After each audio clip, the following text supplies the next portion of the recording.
Yet it is precisely in observing the intertwinings of success and failure that Chasing the Flame makes its greatest mark with piercing insight and relentless logic. It reveals the pitfalls of international politics and details an intricate struggle between individual and institution. It haunts us with the poignant truth that even a great man can do only so much to reinvent the world.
This is a new, accessible, and engaging textbook written by academics who also work as consultants with organizations undergoing change. It offers a unique combination of rigorous theoretical exploration together with practical insights from working with those who are actually responsible for managing change.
How quickly this occurs depends on the dynamics of fertility, mortality, and overseas migration, while a moderate pace of demographic change allows for gradual adjustment of the economy and policies to the changing population demographics. Rapid changes are more difficult to manage. As a result, governments and society as a whole may need to take actions to address these issues.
Participating regularly in physical activity has been shown to benefit an individual's health and well-being. Regular physical activity is important in reducing the risk of chronic diseases, such as heart disease and stroke, obesity, diabetes, and some forms of cancer. The National Physical Activity Guidelines for adults recommends at least 30 minutes of moderate intensity physical activity, preferably every day of the week, to obtain health benefits.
History is selective.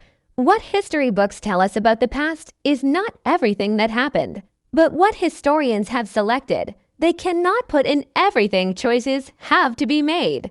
Choices must similarly be made about which aspects of the past should be formally taught to the next generation in the shape of school history lessons.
Tissues are grouped together in the body to form organs. These include the brain, heart, lungs, kidneys, and liver. Each body organ has a specific shape and is made up of different types of tissue that work together. For example, the heart consists mainly of a specialized type of muscle tissue, which contracts rhythmically to provide the heart's pumping action.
When countries assess their annual carbon emissions, they count up their cars and power stations. But bushfires are not included, presumably, because they are deemed to be events beyond human control. In Australia, Victoria alone sees several 100,000 hectares burn each year in both 2004, and more recently, the figure has been over 1 million hectares.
Researchers think that longer-distance flyers, such as the American golden plover and the white-rumped sandpiper, picked up the spores while lining their nests. Then, when the birds arrive in new places, they molt, leaving behind the feathers and their precious cargo to start growing again at the other end of the world.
We all know about bacteria, viruses, and microscopic protozoa. We can watch the way that these tiny agents move into our bodies and damage our organs.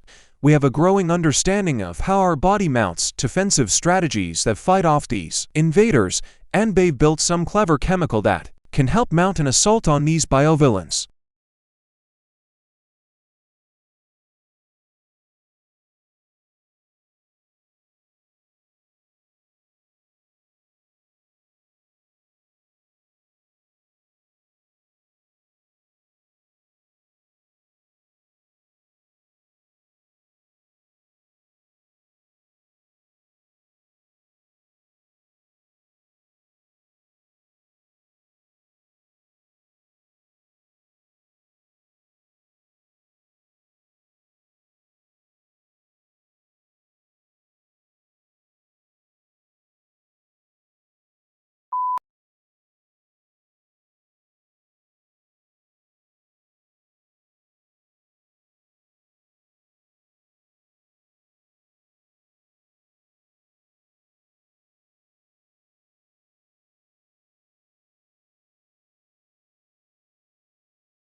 Scientists have recommended actions the government of Madagascar's recently elected president, Endry, should take to turn around the precipitous decline of biodiversity and help put Madagascar on a trajectory towards sustainable growth. Madagascar's protected areas, some of the most important for biodiversity in the world, have suffered terribly in recent years from illegal mining, logging, and collection of threatened species for the pet trade.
Food is one of the most important things you'll ever buy, and yet most people never bother to think about their food and where it comes from. People spend a lot more time worrying about what kind of blue jeans to wear, what kind of video games to play, what kind of computers to buy.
The life of a hunter-gatherer is indeed, as Thomas Hobbes said of the state of nature, solitary, poor, nasty, brutish, and short, in some respects, to be sure. Wandering through the jungle bagging monkeys may be preferable to the hard slog of subsistence, agriculture.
Investigators also compared those microbes with those living in 52 other soil samples taken from all around the planet.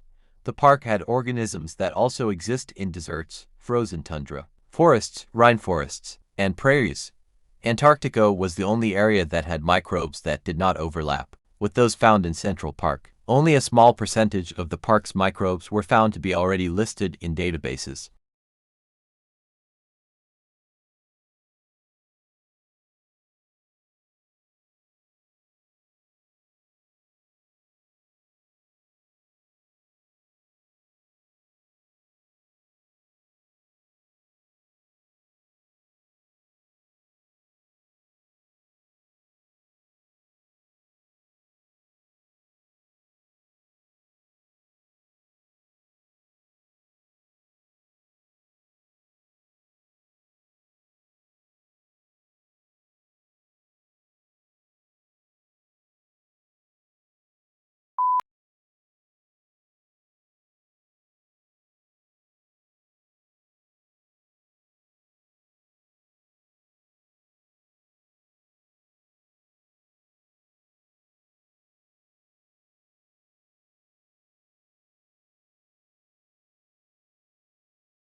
University of Adelaide researchers have uncovered fundamental new information about the malting characteristics of barley grains. They say their finding could pave the way to more stable brewing processes or new malts for craft brewers. Published in the Nature publication's scientific reports, the researchers discovered a new link between one of the key enzymes involved in malt production for brewing and a specific tissue layer within the barley grain.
To some extent, attendance at cultural venues and events is influenced by a person's age and the composition of the household in which they live. For example, those people in households with dependent children were more likely to visit zoological parks and aquariums than people living in single-person households.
along with customary classes on subjects such as finance, accounting, and marketing. Today's MBA students are enrolling on courses for environmental policy and stewardship. Indeed, more than half of business schools require a course in environmental sustainability or corporate social responsibility, according to a survey of 91 U.S. business schools published in October 2005.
Traditional divisions of domestic work are understood to persist because of the strong association of the home with femininity and paid work with masculinity. To challenge who does what in the home is arguably equivalent to challenging what it is to be a woman or a man.